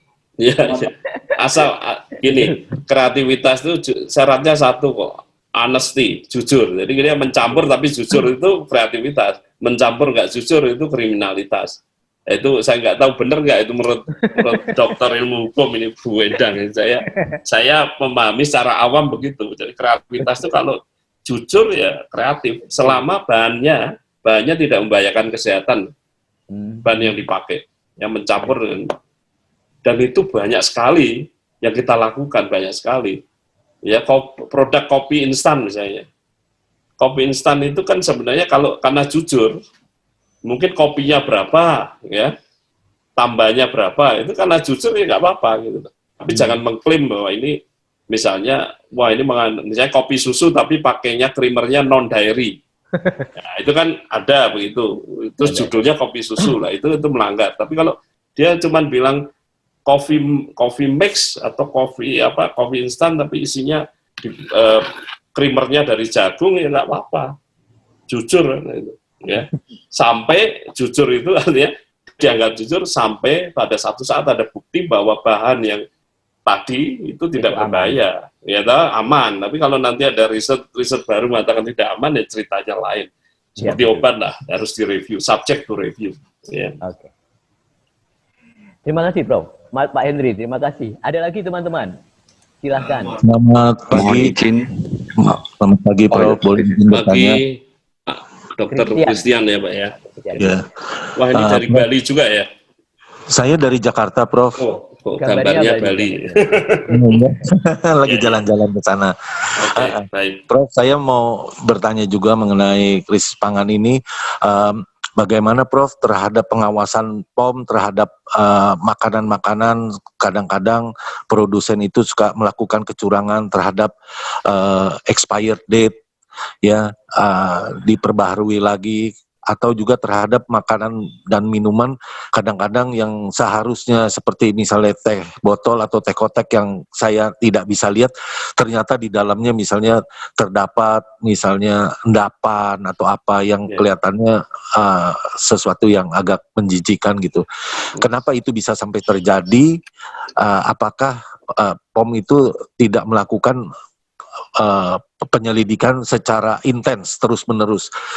Itu yang saya lihat di sini. Sedangkan kalau di Amerika itu ada yang namanya FDA itu di mana mereka selalu mengawasi benar-benar. Minta maaf kalau sampai ketahuan misalnya kecurangan atau misalnya tidak bersih gitu, seperti kayak restoran juga diawasi, bila kedapat misalnya kecoa maka restoran itu langsung ditutup, Prof, tanpa terkecuali. Jadi nggak ada kemungkinan untuk istilahnya membuka kembali. Sehingga mereka menjadi takut, menjaga benar-benar. Sedangkan di kita ini sepertinya kalau seandainya kecurangan itu terjadi, ya setelah beberapa saat boleh kembali beroperasi. Nah, ini bagaimana ini, Prof, supaya kita menjadi lebih baik lagi sehingga masyarakat mengkonsumsi makanan-makanan itu tanpa rasa khawatir, karena juga dari segi harga yang kelihatannya kita tidak masuk akal, ya. Misalnya misalnya biskuit merasa keju, apa keju beneran, sedangkan harganya hanya Rp2.000 gitu. Terima kasih, Prof. Ya, baik. Wah, ini kalau pertanyaan Dr. Christian ini memang ya pertanyaan khas ilmu hukum ya. Ini urusannya orang hukum. Gini, kenapa saya mengatakan begitu? Karena dari semuanya ya, artinya regulasinya sudah ada, ya kan? Undang-undangnya sudah ada, PP-nya sudah ada, bahkan SK Kepala Badan POM-nya juga sudah ada. Artinya ini kan persoalan enforcement, penegakan ya, penegakan hukum. Kemudian yang kedua, kalau itu penegakan tidak bisa jalan, ya itu pertanyaannya saya kembalikan ke kawan-kawan ilmu hukum. Kemudian yang kedua, apakah hukum itu tujuannya untuk katakan untuk restoran? Saya kira kalau restoran pasti bukan FDA ya, pasti oleh otoritas yang entah itu negara bagian atau kota. Restoran yang ada kecoa kemudian langsung ditutup selamanya, itu kemudian memunculkan perdebatan ilmu hukum. Saya kira hukum itu sifatnya pembinaan atau punishment yang sifatnya ultimate, ya itu silakan nanti didiskusikan. Jadi cocok Pak, kalau Bapak mudah-mudahan baru mahasiswa yang baru masuk atau sudah lulus nih, tapi itu perdebatan di hukum kesehatan lah, saya serahkan ke kawan-kawan hukum lah. Ya, menghukum itu tujuannya apa, kira-kira begitu. Kemudian, tapi yang saya ingin sampaikan begini, itu sebabnya makanan itu kan ada label, ya ada labelnya, ada keterangan nutrition fact dan seterusnya. Dan konsumen boleh melihat produk itu sebelum membeli, ya. Artinya konsumen juga berperan sebenarnya. Misalnya tadi, biskuit keju harganya 2.000 lah, konsumennya membeli kan juga konsumen punya hak untuk tidak membeli. Kenapa? Karena di dalam nutrition fact-nya pasti disebut flavor keju. Jadi dia itu kan ya nggak bohong juga, ini keju tapi cuman bau-baunya keju gitu. Ya bukan, it's not the real cheese. It looks like cheese, smell like cheese but not cheese. Kira-kira nah ini kan sejauh regulasi memungkinkan itu yang dijalankan. Kemudian kalau ada teh botol dan kondisi produk minuman yang di dalam ya sampai keruh dan seterusnya, ya ini memang betul. Bapak sangat betul untuk mengatakan bahwa memang salah satu tugas dari otoritas pengawasan pangan, ya, jadi Food Control Authority, itu salah satu tugasnya adalah melakukan inspeksi. Salah satu tugasnya itu mandat semua Food Control Authority di seluruh dunia dalam melakukan inspection. Melakukan inspection, ambil sidak, ambil sampel, diukur.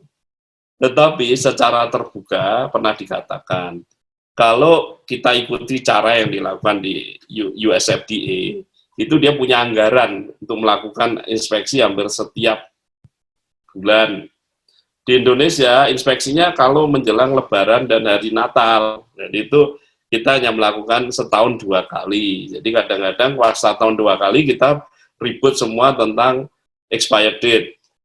Ya, setelah itu kita lupa, kita manusia sibuk lupa ya. Karena ternyata salah satu jawaban dari Badan POM itu yang pernah saya dengar, bukan Kepala Badan POM yang sekarang pernah menjawab yang sebelum ini mengatakan bahwa secara anggaran tidak memungkinkan.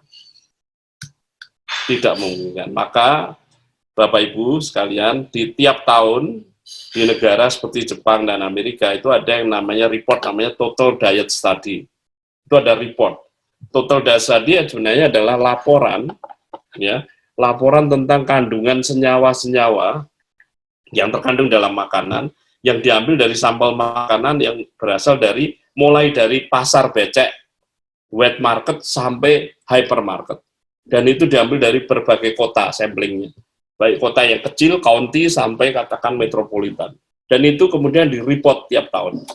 Ini loh total diet study-nya begini.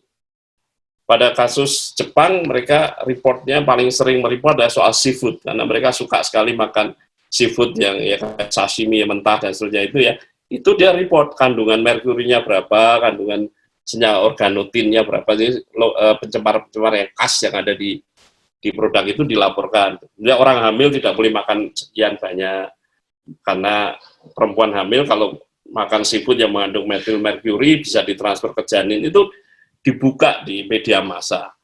Nah, itu karena they can afford it. Kita mungkin someday akan ke sana ketika ya punya kemampuan ekonomi yang lebih tinggi, kemudian yang kedua konsumennya sadar. Saya kira konsumen berperan penting. Makanya FAO juga mengatakan bahwa ya nggak bisa keamanan pangan itu diserahkan sepenuhnya hanya pada pemerintah, pada industri, tapi 3 pilar itu. Jadi industri, pemerintah, kemudian masyarakat, termasuk di dalamnya ya para intelektual, lembaga-lembaga konsumen, ya NGO-NGO yang bergerak di situ, termasuk asosiasi konsumen itu sendiri. Itu mudah-mudahan membantu Pak Christian. Jadi don't be discouraged being Indonesian, ya. Kreativitas tetap penting, Pak. Prof, satu lagi penting. Ya. Nah, ini satu lagi juga nih Prof, saya lihat Popmi itu masih memakai styrofoam. Lalu orang-orang kasihan Prof, orang-orang di daerah yang nggak tahu, saya lihat makannya tuh, waduh asik banget. Saya juga kadang-kadang suka ngiler juga Prof. Jadi sekali-sekali saya makan. Karena saya juga takut juga kena cancer Prof. Tapi ya namanya orang kadang suka ini. Nah, yang kasihan tuh orang awam di daerah-daerah merasa waduh, kalau kadang seminggu mungkin bisa mengkonsumsi banyak sekali Prof, apalagi terutama anak-anak kecil gitu Prof. Bagaimana ini Prof, pengawasan POM-nya ya? Mestinya kan nggak boleh. Kalau nggak boleh, amannya pakai apa? Lalu produknya itu dikemasnya mestinya harusnya bagaimana? Tapi sampai sekarang masih tetap dijual tuh Prof. Gimana ya Prof? Terus kadang-kadang makanan juga yang saya suka beli juga kadang-kadang masih memakai plastik. Makanya saya kadang-kadang kalau mau beli yang panas suka bawa rantang sendiri. Gimana ya Prof ya? Terima kasih Prof. Oke, pertama ini makanya menarik kuliah hukum kesehatan. Pertama begini Pak, mungkin Bapak juga tahu alternatif dari Popmi tadi ya Pak ya, ada alternatifnya atau Pak, merek lain yang menggunakan polimer plastik yang berbeda, betul kan? Tetapi tidak terlalu laku. Kenapa kok tidak terlalu laku? Karena tidak mampu menahan panas, panasnya cepat hilang, ya kan? Jadi artinya polystyrene itu ternyata punya keunggulan dalam hal preservasi panas lah. Jadi anget terus lama. Kemudian yang pertama, by regulation, regulasi boleh, Pak. Boleh. Ya, jadi polystyrene boleh dipakai untuk kemasan. Yang dikhawatirkan apa? Studi-studi memang mengatakan, yang dikhawatirkan dalam studi-studi kalau suhunya tinggi akan ada migrasi. Ya, migrasi senyawa beracun masuk ke dalam mie-nya. Tetapi problemnya tidak mungkin Badan POM memberi nomor registrasi pada bahan yang tidak yang bahaya, pasti kan tidak mungkin. Ya, maka ini kembali ke prinsip yang namanya prinsip dalil toksikologi. Ya, dalil toksikologi itu yang kalau saya sederhanakan dalam bahasa Inggris yang agak nakal itu ya, like that is like that but not like that. Ya, ngono yang ngono ning aja ngono. Ya karena apa? Di dalam toksikologi itu ada satu dalil yang namanya only dose determine toxicity. Jadi menentukan toksisitas itu hanya dosisnya. Ya. Ini Paracelsus mengatakan begitu. Only dose determine toxicity. Dan ternyata di Jawa sudah ada. Ngono yang ngono ning aja ngono. Ngono boleh. Artinya apa? Berarti ketika konsumen punya kesadaran itu, yang Bapak lakukan hebat. Anda bawa rantang sendiri, that's wonderful. Ya, itu hebat. Artinya Anda melakukan yang namanya total avoidance. Jadi dihindari 100%. Tapi cara kedua yang mengatakan bahwa lah gabusnya itu kan boleh ya, secara regulasi boleh. Berarti kalaupun ada kekhawatiran ya bolehlah makan, tapi jangan terlalu sering. Ngono ya ngono ning aja ngono, ngononya besar semua itu di belakang ya. Ngono yang ngono dengan semua huruf besar itu yang ngono itu yang kita hindari. Anda mengurangi frekuensi itu, maka Bapak juga betul, Pak Christian tadi betul, wah lah itu kasihan orang-orang yang nggak tahu ya makan itu terus. Jadi ada di dalam ungkapan juga bahasa Jawa, tresno margo kulino itu juga gitu. Ya karena kulino nanti tresno betul. Jadi betul-betul semakin sering semakin berbahaya. Ya. Jadi edukasi masyarakat jadi penting. Gitu. Tapi kalau melarang nggak mungkin karena yang namanya MD, ya, jadi registrasi makanan dalam negeri itu artinya sudah melakukan seluruh pengujian, termasuk bukan hanya makanannya, loh, termasuk kemasan, termasuk apa yang disebut sebagai kontak surface, jadi permukaan yang kontak dengan makanan. Bahkan mestinya sudah diuji kalau suhunya kira-kira 100 derajat Celcius dalam waktu 3 menit itu kira-kira ada migrasi atau tidak. Ya.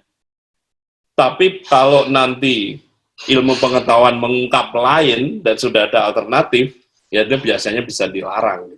Tapi sekarang by regulation itu boleh, gitu. Maksudnya kan tidak mungkin Badan POM mengeluarkan sertifikat tanpa melihat pertimbangan itu. Jadi yang bisa mengalahkan ini hanya konsumen. Ketika konsumen mengatakan no, saya tidak mau makan yang ini, tapi tadi ada ruginya loh, panasnya nggak awet. Ya, seperti kalau Anda panasnya nggak awet, ya. Kalau beli kopi panasnya awet tuh ya lumayan, bisa agak lama minum kopi, misalnya merek tertentu gitu ya, biar kelihatan gagas bisa berjam-jam bawa cup itu, ya kelihatan wah lumayan, ini termasuk orang kaya ya. Kopi yang kalau kita beli kopi merek tertentu di Indonesia mungkin cukup Rp500 sampai Rp1.000 ya, Anda beli yang Americano 20.000, tapi kan cupnya keren, ya, itu ternyata mereka juga sudah mulai mengurangi penggunaan styrofoam misalnya, ya. Jadi styrofoam dilematis nih sebenarnya. Banyak sekali isu makanan seperti itu. Ada yang mengatakan mie instan itu berbahaya atau tidak. Oh berbahaya kok masih dimakan. Jadi pasti ya. Menurut standar keamanan ya aman.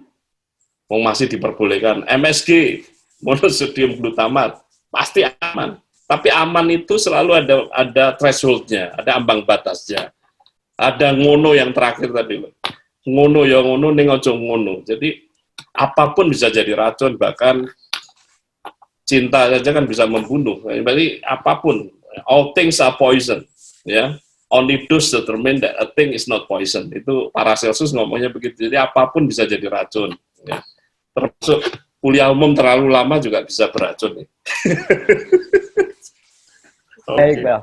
Ya. Ada pertanyaan lewat chat itu dari siapa? Tapi dia mengatakan GMO itu apa sih? Apa bedanya dengan tanaman pangan ciptaan Tuhan dan apa efeknya pada tubuh manusia? Oke, baik. GMO adalah pangan yang berasal dari organisme yang direkayasa secara genetik. Ya.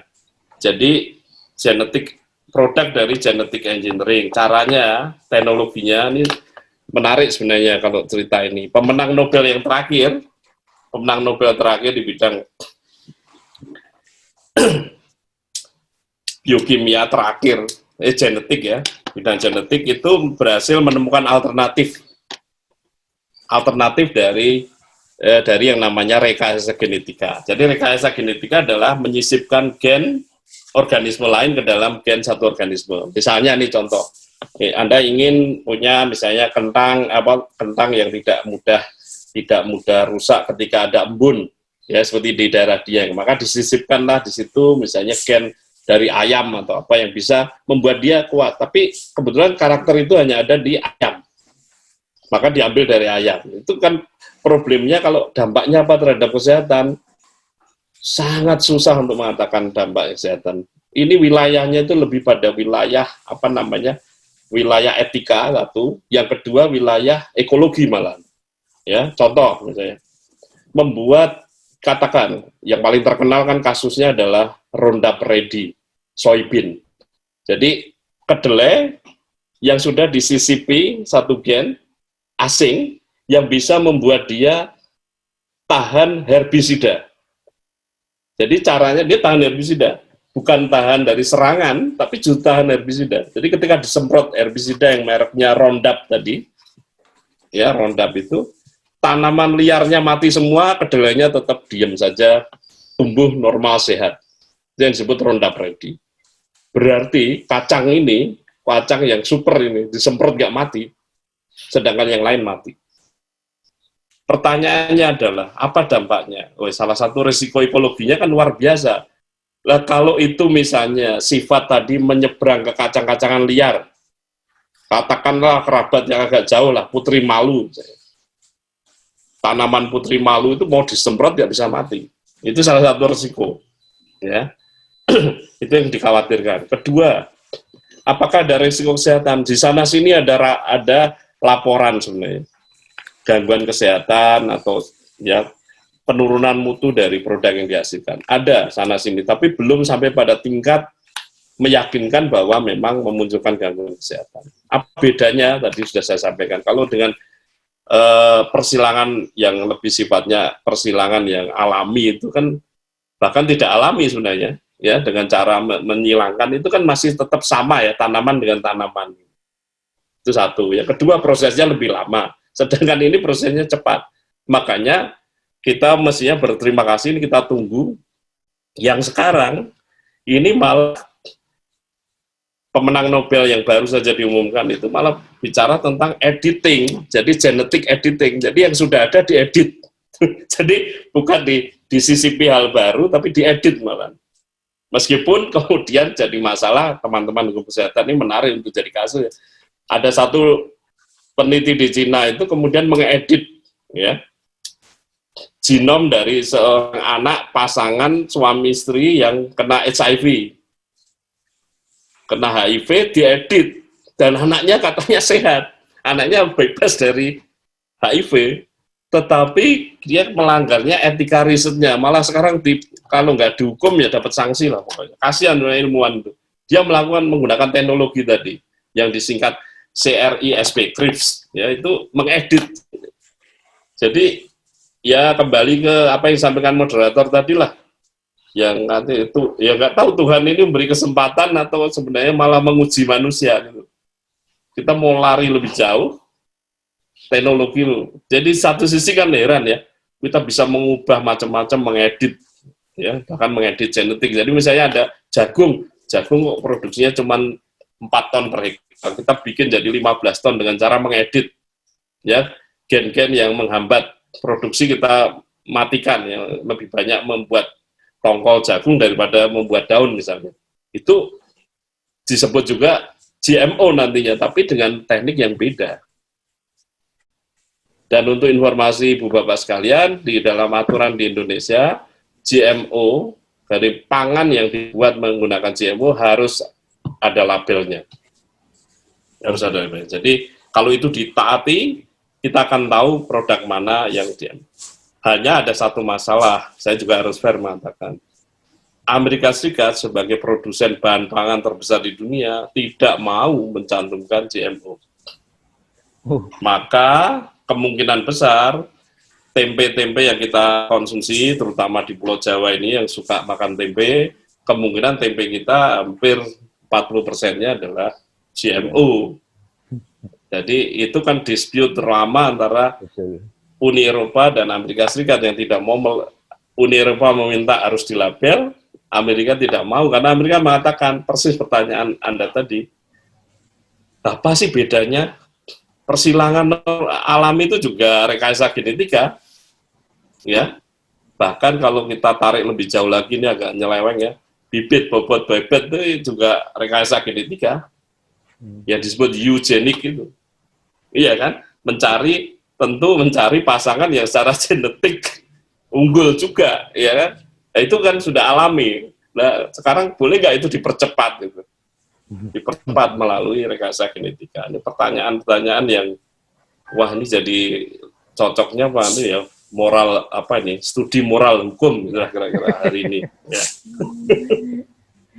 Wah, jadi takut nih ngajar di hukum kesehatan nih, persoalannya dalam-dalam ya. Masih ada sepertinya yang ingin bertanya. Tadi saya lihat Ibu ada? Permisi, Pak, mau Oke, bertanya. silakan. Iya Pak. Mas Azza. Prof, ngapunten ini saya mau nyambung pertanyaan Dr. Henry terkait keamanan pangan regional yang tadi PIRT. Ini kebetulan kemarin sih kita ada kuliah tentang KLB, kasus food poisoning seperti itu ya Prof. Ya. Masalah itu kan muncul ketika ada keamanan pangan seperti ini, food poisoning. Ketika ada seperti kan kemungkinan juga bisa dituntut secara hukum ya, ada konsekuensi hukum. Untuk yang seperti ini, apakah peran dari Dinkes itu harus proaktif, Prof? Sayangnya tadi Prof sudah sampaikan bahwa kalau di Indonesia ya anggarannya ya seperti itu. Untuk dari tanggung jawab sendiri, pemerintah sebagai regulator itu selain membuat regulasi seperti tadi, apakah ini mungkin agak masuk ke hukum ya, apakah ada semacam ignore gitu dari pemerintah kalau misalnya ternyata Dinkes itu sudah diamalkan undang-undang untuk proaktif seperti itu. Terus kemudian yang kedua, bagaimana konsekuensi apabila ada food poisoning seperti ini di bidangnya Prof sendiri. Jadi penanggulangannya gimana, terus kemudian karena yang saya lihat juga di masyarakat ya, makanan yang kayak masalah cilok seperti itu kan banyak ya. Nah itu keamanannya seperti apa, terus kemudian nanti kalau ternyata memang ada sesuatu misalnya mencret, ternyata memang ini seperti mungkin iceberg ya, yang ketahuan itu masih dua, ternyata sebenarnya argonya tuh yang mencret banyak. Nah, itu kan termasuk food poisoning juga. Nah itu seperti apa Prof kalau dari itu? Terima kasih Prof. Ya, baik, terima kasih Dok. Ini pertanyaan yang saya kira substantif ya. Jadi Anda mengatakan misalnya makanan-makanan lagi-lagi yang tidak masuk di dalam ranah pengaturannya Badan POM, lebih oleh pemerintah kota, ya. Maka kalau misalnya munculnya itu dalam bentuk tadi yang disebut mencret itu dia, itu kalau terjadi pada perorangan, ya, kelihatannya tidak ada dampaknya. Tapi kalau sudah katakan terjadi di sebuah perusahaan karyawannya 5.000 dan kemudian mencretnya gantian tiap hari 100, itu bisa dihitung yang disebut di WHO itu yang disebut sebagai DALI. Mungkin teman-teman juga paham itu ya. Jadi daily adjusted life years. Jadi berapa tahun kehilangan, ya, berapa hari yang hilang dalam 1 tahun. Itu kalau dirupiahkan dengan katakanlah UMR atau gajinya dibagi 25, itu berapa banyak kerugian secara keuangan. Jadi memang betul, ini persoalan serius. Cuma sekali lagi, karena rejimnya adalah dibagi 2, itu yang saya sebut tuh apa ya, 2 lapis lah regulasinya itu. Yang satu yang Badan POM itu khusus untuk produk industri, yang non itu masuk di bawah, di kota. Maka memang tidak ada pilihan lain yang namanya monitoring ya, inspeksi itu penting. Kemudian jangan lupa juga edukasi ya. Edukasi menjadi penting. Memang edukasi baik kepada ya, stakeholders ya, pada konsumen, pada produsen. Itu kayaknya yang disebut dalam istilahnya pembinaan. Dan saya mulai optimis sebenarnya sekarang dengan munculnya dinas-dinas ketahanan pangan itu. Yang kemudian muncul perda. Malah jujur ya, ini saya share aja. Saya kebetulan secara tidak langsung mendampingi juga pembentukan yang dinas ketahanan pangan di Semarang. Minimal kemudian pada saat pembentukan perda itu kerjasama antara rumpun saya dengan teman di Fakultas Hukum Unika, Bu Yovita kalau nggak salah. Saya justru mendapatkan kesan begini, begitu mendapatkan katakanlah mandat itu atau hak itu untuk mengatur tentang keamanan pangan ini, saya malah takutnya itu semacam terlalu aktif, nanti terlalu banyak yang diatur sehingga orang jadi malah kesempatan berusahanya kurang. Nah, mungkin ya Pak solusinya, ini bayangan saya. Memang setiap orang yang menjual makanan itu seharusnya memang harus ada semacam lisensi. Jadi sering dalam perkuliahan di S1 saya mengatakan, ya di Indonesia itu memang paling fleksibel ya, ketika Anda kesulitan mendapatkan pekerjaan atau di PHK atau apa, exit pertamanya adalah membuka makanan. Ya, membuka warung di depan rumah juga boleh. Ya, jual, entah itu jual rujak, mie goreng, itu boleh langsung. Bayangkan kalau Anda warga negara Singapura, bisakah melakukan itu? Pasti tidak bisa. Jadi, mungkin ada license, tetapi pemerintah juga mungkin berpikir panjang ini. Kalau ini di license semua, Padahal kadang-kadang ya menjual itu musiman, mungkin teman-teman yang tahu ya, penjual yang namanya penjual buah rujak itu ya, rujak keliling itu buah dingin itu menarik itu kalau di Pulau Jawa. Dia hanya menjual ketika padi di luar musim tanam, nanti musim panen udah nggak jualan lagi. Itu banyak yang seperti itu, musiman. Atau yang tadi untuk menutup sementara kehilangan income, kemudian buka itu, kemudian nanti kembali lagi ke sektor formal. Menurut saya, ke depan memang nggak ada pilihan lain license, ya, kemudian dengan lisensi. Tapi dengan lisensi ini sadarlah bahwa nanti pemainnya akan menjadi lebih sedikit. Jadi membatasi, jadi menjadi apa yang disebut sebagai halangan untuk masuk dalam sektor itu. Entry barrier. Jadi problemnya di situ, itu juga mempersempit. Dan akhirnya, waduh di Indonesia ini hidup kok makin sulit. Gitu. Ini dilematis, jadi silakan orang-orang hukum mempertimbangkan, perlu nggak pedagang makanan pinggir jalan itu perlu license? Itu saya orang pangan nggak bisa menjawab saya. I don't know, I have no idea gimana jawabnya. Kalau secara normatif bidang pangan ya bagus, harus ada license, harus latihan, harus begini.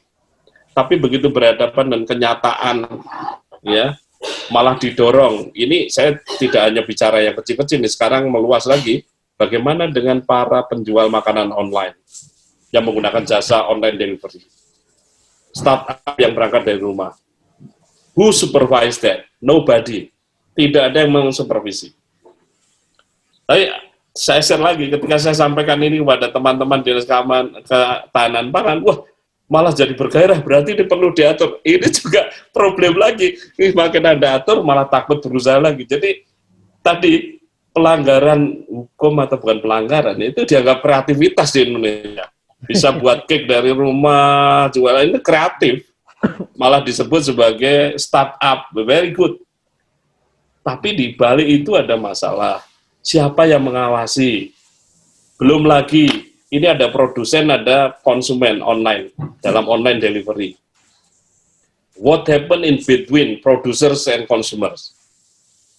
Apa liability dari atau tanggung jawab legal dari orang yang mengantar makanan? Ini memasukkan benda asing ke tubuh seseorang loh.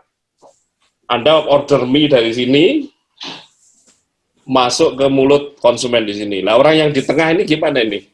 If he or she does something nasty, gimana? Kalau melakukan satu, ini kalau ini pikiran orang keamanan pangan mengada-ada ya kesannya, tapi ketika bicara integritas itu, maka sebagai perbandingan di beberapa negara untuk delivery itu pakai box dan dikunci. Jadi saya membayangkan mungkin someday kalau Anda pesan misalnya sate ayam dari siapa, masuk ke dalam kotak, dibawa naik motor, itu bukanya pakai password. Bukannya mungkin pakai password, someday itu keamanan. Jadi nanti yang salah tahu gitu. Kalau saya mencret, oh ya berarti ya buat. Tapi kalau mencretnya gara-gara dibuat muter-muter dulu, ya.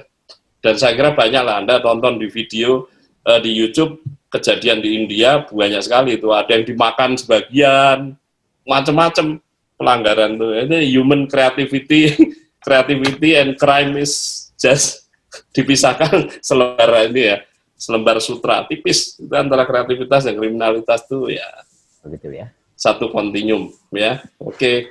Baik, pertanyaan terakhir saya ambil dari chat, bisa dijawab cepat mungkin. Mengapa di Indonesia untuk pengawasan makanan dilakukan oleh pemerintah, yaitu Badan POM, yang notabene adalah kepanjangan tangan BUMN pemerintah, bukan oleh lembaga mandiri, misalnya di Amerika Serikat, FDA, dan sebagainya.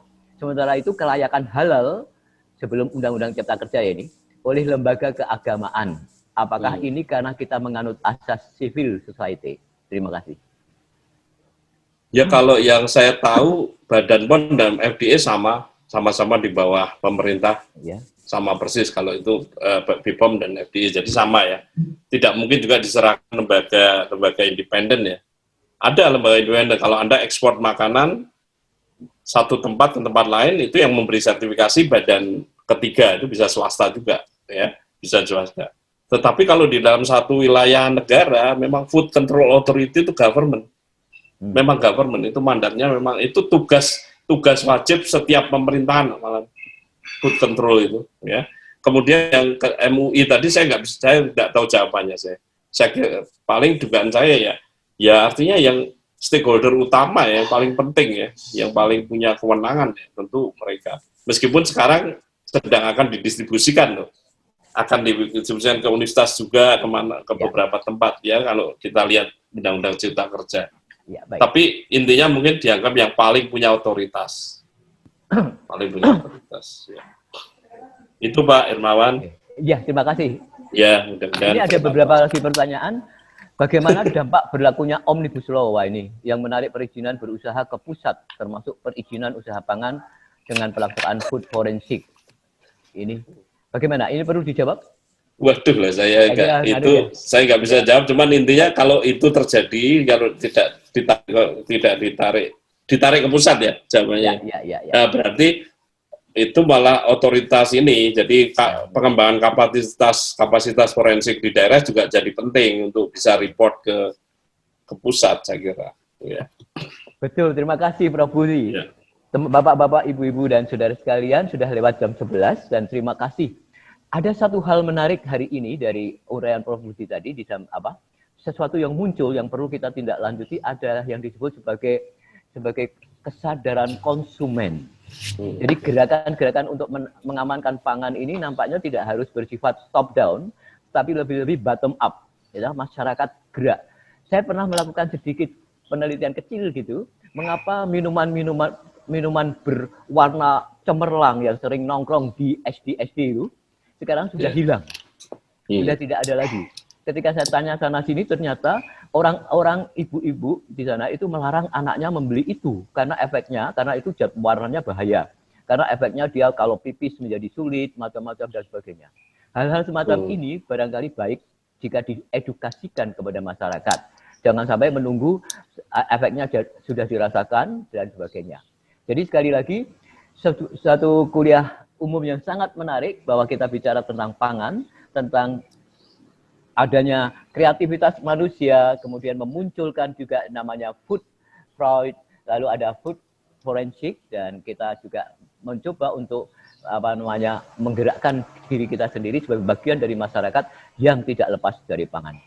Sekali lagi terima kasih kepada Prof. Budi Widyanarko, dan kita akan segera tutup. Sebelumnya saya mohon Bu Indah kalau ingin menyampaikan sesuatu kepada para mahasiswanya. Ya. Terima kasih Pak Hermawan. Bu Terima kasih terutama Prof. BW untuk kesempatannya pada pagi hari ini yang sangat mencerahkan. Para mahasiswa yang masih penasaran nanti bisa bertanya, berdiskusi lebih lanjut pada kelasnya Prof. BW, tentu bagi yang membayar SKS. Ini alumni dan peserta umum tidak ada kesempatan untuk itu kecuali mau kuliah lagi bersama Prof. BW. Nanti kita akan jadwalkan, jadi yang penasaran disimpan pertanyaannya untuk nanti didiskusikan di kelas. Sekali lagi terima kasih, tadi sudah ada yang presensi, ada dari Waingapu, ada dari Gorontalo, ada dari Jambi, Bali tadi, kemudian yang lain dari seluruh Indonesia ya, ini mahasiswa kita dan para alumni, terima kasih untuk kesempatan kali ini. Nanti kita akan hadirkan narasumber yang lain untuk kita selalu merefresh perkembangan hukum kesehatan dalam berbagai bidang ya, dalam berbagai kajian, dan kali ini sangat menarik, sesuatu yang sangat baru yang bisa menjadi pemicu ya, menjadi semangat bagi kita untuk melakukan kajian lebih lanjut. Silahkan nanti kalau ada yang mengambil tesis mengenai hal ini, Prof. BW siap membimbing ya, Prof. Semoga ya. Inden dulu ya. Baik, terima kasih, selamat siang, selamat kembali beraktivitas. Yang kelas ini mau kembali ke kelas yang berikutnya. Sekali lagi terima kasih, Tuhan memberkati. Tuhan memberkati. Oke, bye. Terima kasih.